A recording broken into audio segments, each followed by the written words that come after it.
Prove it. That. And happy Sabbath, everyone. Welcome to Word Redeux, number 140. Howdy, Landon. What's up? What in the world? I was saying what it did. Is that the fishbowl lens? It doesn't work the same way. No, it's supposed to give light refraction, but Okay. guess it doesn't work on a web camera. Right. Howdy, Lynn. All right, that takes care of that.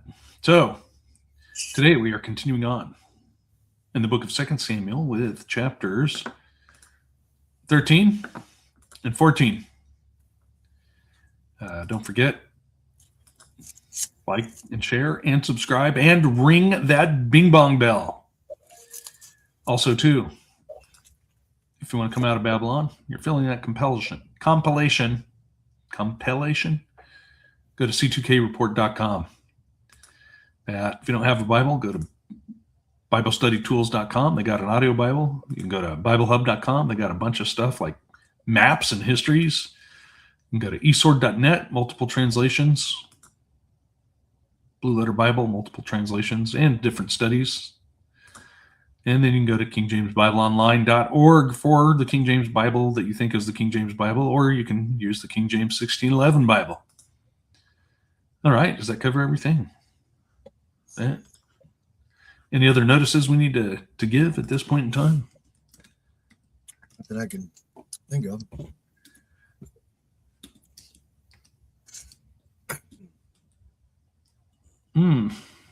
Interesting. There we go. I got my finger busted.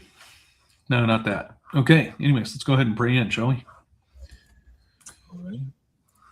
Heavenly Father, thank you very much for giving us this time to come together to study your word, delve into your written histories that we have before us. We're very grateful, probably even more grateful that you called us to be your sons and daughters. We thank you for that. We thank you for the protection and healing you give all of us. Sometimes we got consequences for our actions, but we understand that you need to chastise us for certain things. We thank you for your healings and your providence that you give all of us. Let us be a blessing to you as we go out in the world. Thank you. In Jesus' name, amen. All righty. Let me go over here and switch this thing on like that. And then I have to click this thing like that, and then click that, and then go there and click that, click this, come back and click that. Look at that. All right, let's get rolling. 2 Samuel chapter 13. And it came to pass after this that Absalom, the son of David, had a fair sister, whose name was Tamar. And Amnon, the son of David, loved her. And Amnon was so vexed that he fell sick for his sister Tamar, for she was a virgin. And Amnon thought it hard for him to do anything to her. But Amnon had a friend whose name was Jonadab, and the son of Shemaiah, David's brother. And Jonadab was a very subtle man. And he said unto him, Why art thou, being the king's son, lean from day to day? Wilt thou not tell me? And Amnon said unto him, I love Tamar, my brother Absalom's sister. And Jonadab said unto him, Lay thee down on thy bed, and make thyself sick. And when thy father cometh to see thee, say nigh unto him, I pray thee, let my sister Tamar come, and give me meat, and dress the meat in my sight, that I may see it, and eat it at her hand. So Amnon lay down, and made himself sick. And when the king was come to see him, Amnon said unto the king, I pray thee, let Tamar my sister come, and make me a couple of cakes in my sight, that I may eat at her hand. Then David sent home to Tamar, saying, Go now to thy brother Amnon's house, and dress him meat. So Tamar went to her brother Amnon's house, and he was laid down. And she took flour, and kneaded it, and made cakes in his sight, and did bake the cakes. And she took a pan, and poured them out before him, but he refused to eat. And Amnon said, Have out all men from me. And they went out every man from him. And Amnon said unto Tamar, Bring the meat into my chamber, that I may eat of thy hand. And Tamar took the cakes which she had made, and brought them into the chamber to Amnon her brother. And when she had brought them unto him to eat, he took hold of her and said unto her, Come, lie with me, my sister. She answered him, Nay, my brother, do not force me, for no such thing ought to be done in Israel. Do not thou this folly.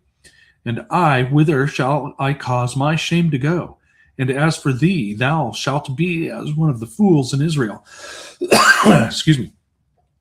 Now therefore, I pray thee, speak unto the king, for he will not withhold me from thee. Howbeit he would not hearken unto her voice, but, being stronger than she, forced her and lay with her. Then Amnon hated her exceedingly, so that the hatred wherewith he hated her was greater than the love wherewith he loved her. And Amnon said unto her, Arise, be gone. And she said unto him, There is no cause. This evil in sending me away is greater than the other that thou didst unto me. But he would not hearken unto her. Then he called his servant that ministered unto him, and said, Put now this woman out for me, and bolt the door after her. And she had a garment of divers colors upon her, for with such robes were the king's daughters that were virgins apparelled. Then his servant brought her out, and bolted the door after her. And Tamar put ashes on her head, and rent her garment of divers colors that was on her, and laid her hand on her head, and went on crying. And Absalom her brother said unto her, Hath Amnon thy brother been with thee? But hold now thy peace, my sister. He is thy brother. Regard not this thing. So Tamar remained desolate in her brother Absalom's house.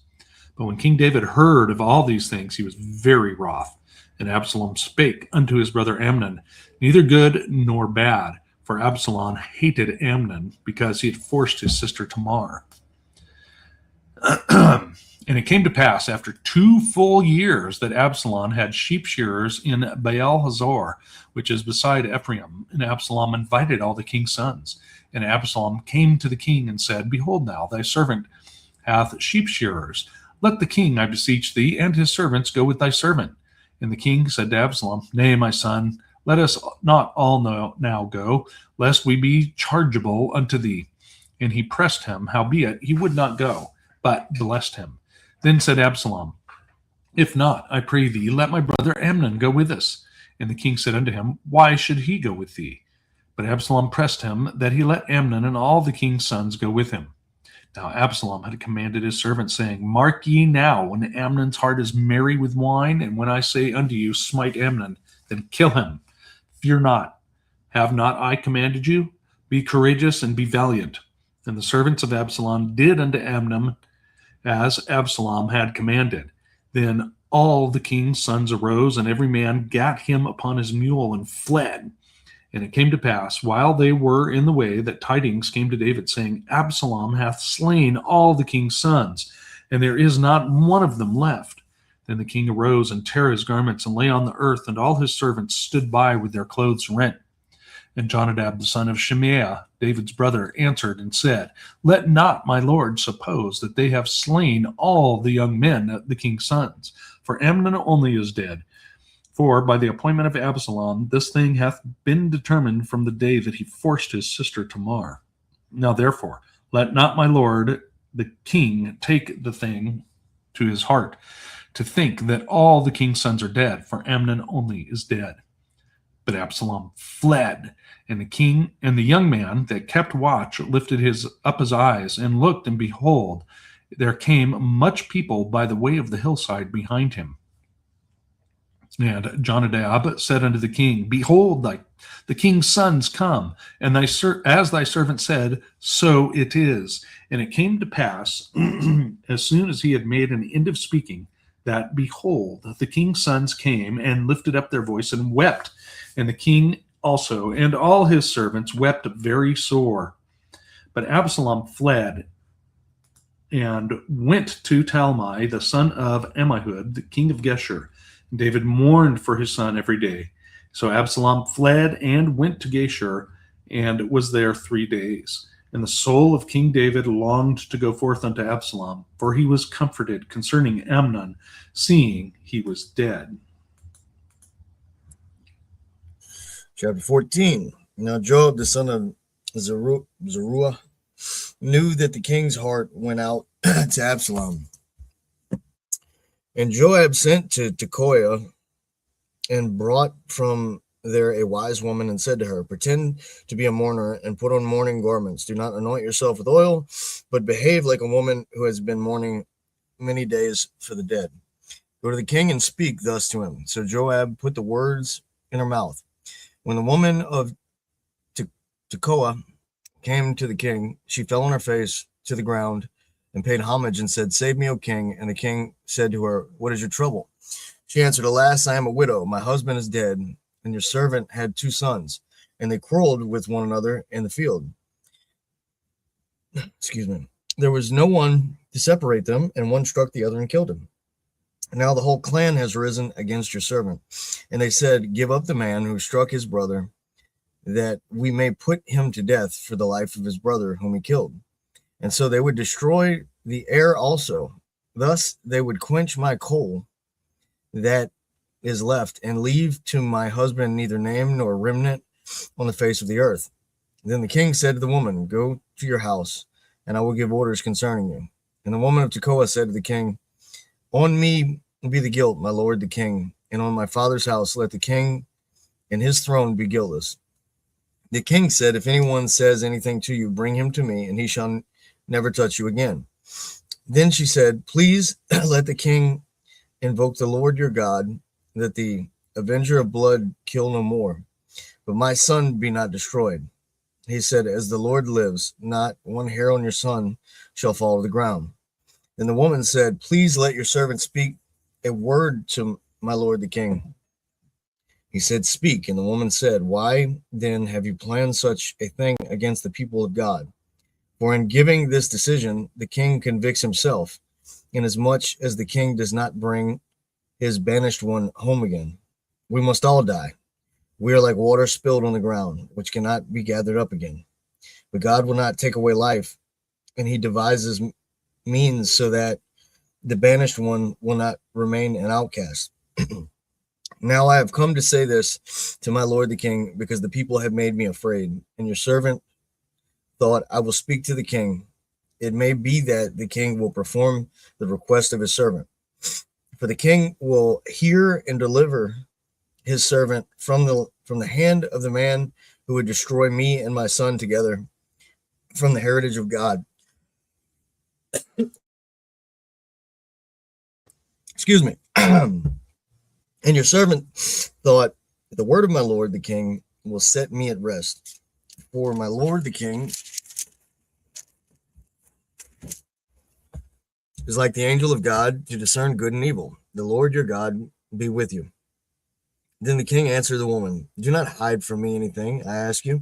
And the woman said, Let my lord the king speak. The king said, Is the hand of Joab with you in all this? The woman answered and said, As surely as you live, my lord the king, one cannot turn to the right hand or to the left from anything that my lord the king has said.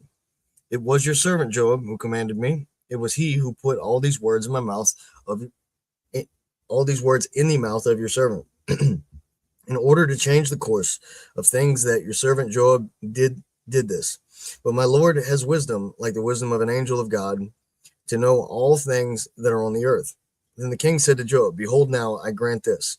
Go, bring back the young man Absalom.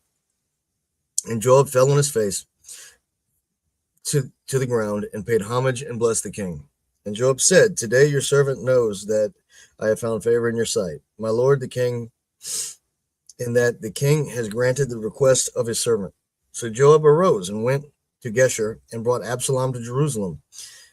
And the king said, Let him dwell apart in his own house. He is not to come into my presence. So Absalom lived apart in his own house and did not come into the king's presence. Now in all Israel there was no one so much to be praised for his handsome appearance as Absalom. From the sole of his foot to the crown of his head, there was no blemish in him. And when he cut the hair of his head, for at the end of every year he used to cut it, when it was heavy on him, he cut it. He weighed the hair of his head, 200 shekels by the king's weight. There were born to Absalom 3 sons and 1 daughter, whose name was Tamar. She was a beautiful woman. So Absalom lived two full years in Jerusalem without coming into the king's presence. Then Absalom sent for Joab to send him to the king, but Joab would not come to him. And he sent a second time, but Joab would not come. Then he said to his servants, "See, Joab's field is next to mine, and he has barley there. Go and set it on fire." So Absalom's servant set the field on fire. Then Joab arose and went to Absalom at his house and said to him, "Why have your servants set my field on fire?" Absalom answered Joab, "Behold, I sent word to you. Come here, that I may send you to the king to ask why I have come from Geshur. It would be better for me to still be there, or to be there still. Now therefore let me go into the presence of the king, and if there is guilt in me, let him put me to death." Then Joab went to the king and told him, and he summoned Absalom. So he came to the king and bowed himself on his face to the ground before the king, and the king kissed Absalom. Well, that's a cliffhanger. The kiss of death. No. We're not having that. Okay. Howdy, Kelly. Hi. Yeah. Sorry I missed start. Yeah, that's okay. You can have the names chapter next week. Yeah. Yeah, we're just glad to have you here, bro. All right. So let's go back to 13. Chapter 13. So,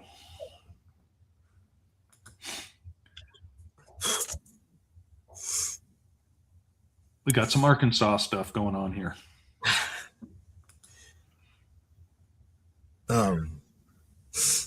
Yes, it's a little strange. Yeah. What gets me is that, let's see, Jonadab, his uncle, is that right? The son, or no, his cousin, right? Jonadab helps him out with this. Yeah, dude, I'll help you get your half sister in here.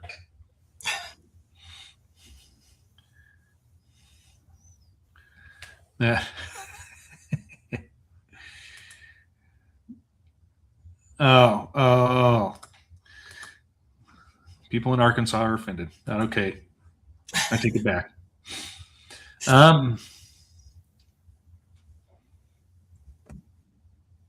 So he just like does this pining act till he gets his sister to come into the bedroom with him and then rapes her. Right. Oh, wait. Can't say that on YouTube. Grape. Forces himself. What? Something crawling up behind you, Kelly, man. I don't know what it is. My dog. Nah.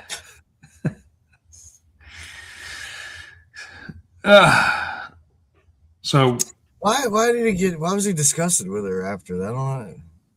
It seems like he put forth a lot of effort before. He was just like, ew. He disgusts me. I think it's because he's disgusted with himself. Right. Yeah. That's what I think. All of a sudden his conscience kicks in. He's like, "Oh man, I can't believe that. She made me do it. I wouldn't have done it if she didn't bake me biscuits."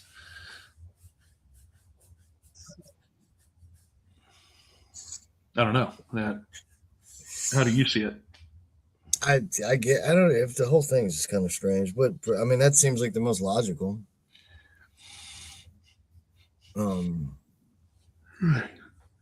Now, I don't agree with the way it's titled. You know how the Bible puts their, okay, the next few verses are about this, depending on who publishes the Bible. It's titled Absalom Murders Amnon. But it was made known to the king and he didn't do anything about it. And the law says if a virgin is forced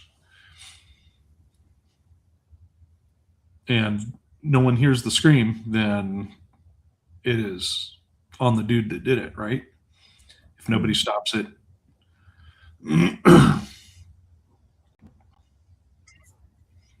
Yeah. And then David's like, "Oh, children, you know how siblings are." Just like Not these siblings. reminds me of that movie, The Aristocrats. It's been a while. But I hear Aiden's little sister loves it. No, not Aristocats, Aristocrats. Oh, I don't know what that is. I was thinking Disney. I don't. I'll tell you afterwards. All right. Anyways, so he hates her, and then, let's see. Excuse me. She goes to Amnon's house. Amnon's not happy, and so she hangs out there.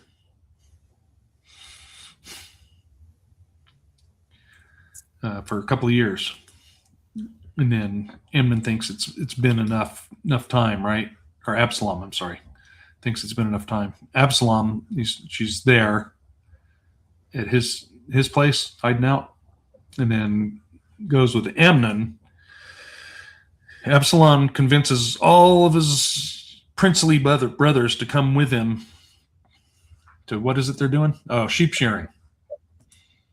We're going to go shear sheep. She shears sheep down by the seashore. Shelley did. That, I would concur with that. David didn't discipline his children very well.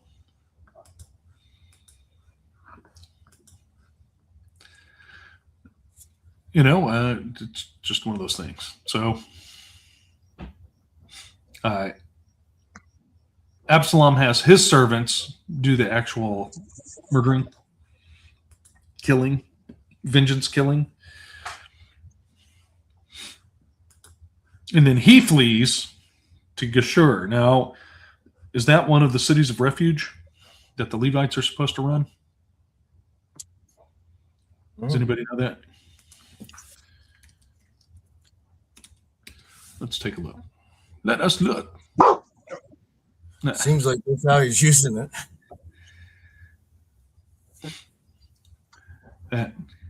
What kind of life did he have on the run? Rough. Okay. No.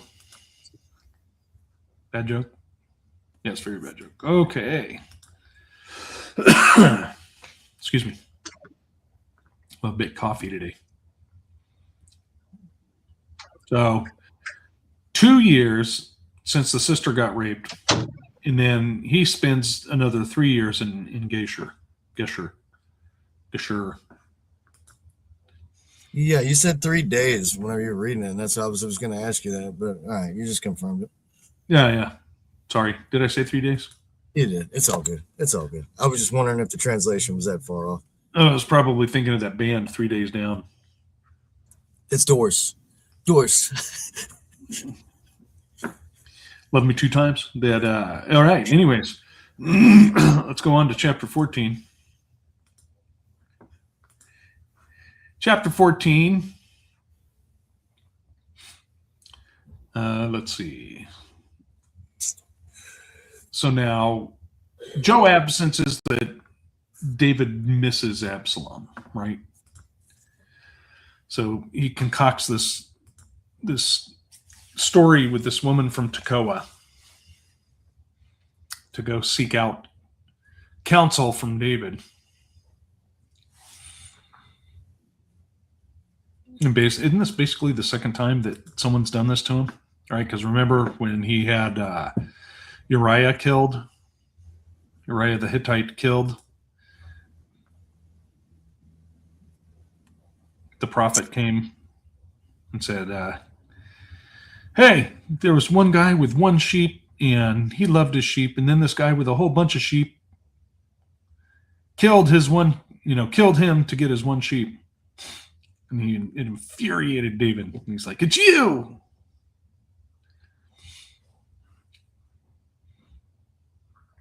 Let's see.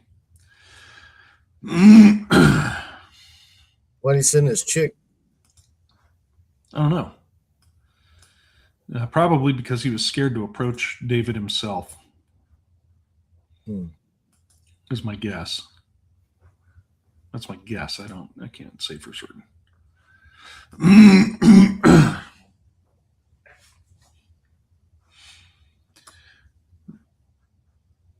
Okay. So she gives him this story, and he eats it up. And then when she tells him what it is, he said, "Did Joab tell you to do this? Did Joab put you up to this?" Maybe a little bit.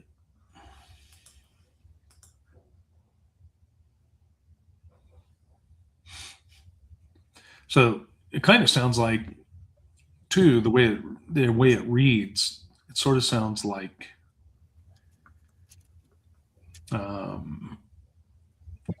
now David's looking at getting revenge for Aminadab killing Amnon.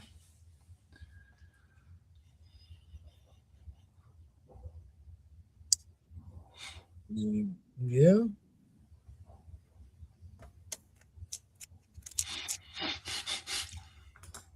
Absolutely. Yeah.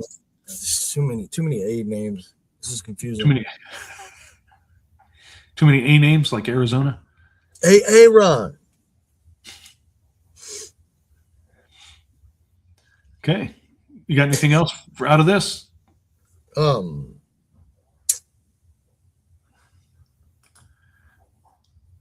Yeah. No. Okay. So he comes back, and we're left with this cliffhanger. The king kissed Absalom.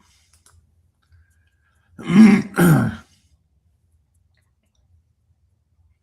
then it gets nasty after that.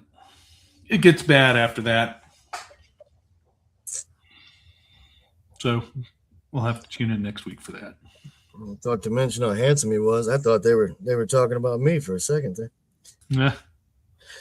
What's the deal with the hair thing? And why would you weigh it? There's no locks of love. That's a good question. Anybody got an answer for that? That's quite a bit too, isn't it? How many shekels was it? Like 200 by the hair of his head. It says a shekel was about 2/5 of an ounce or 11 grams. It's been a long time since I weighed anything in grams. Right.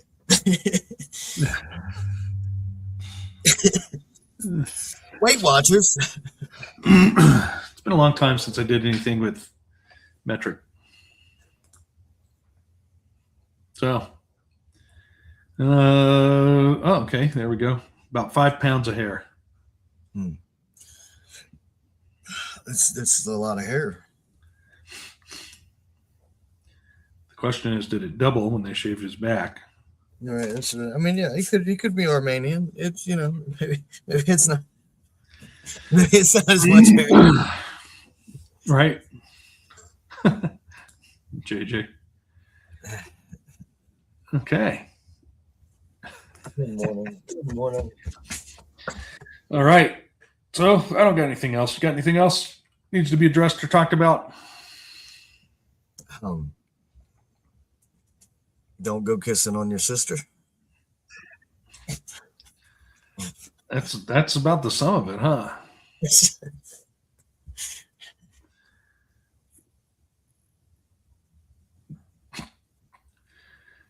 David was yelling at him, get a haircut and get a real job.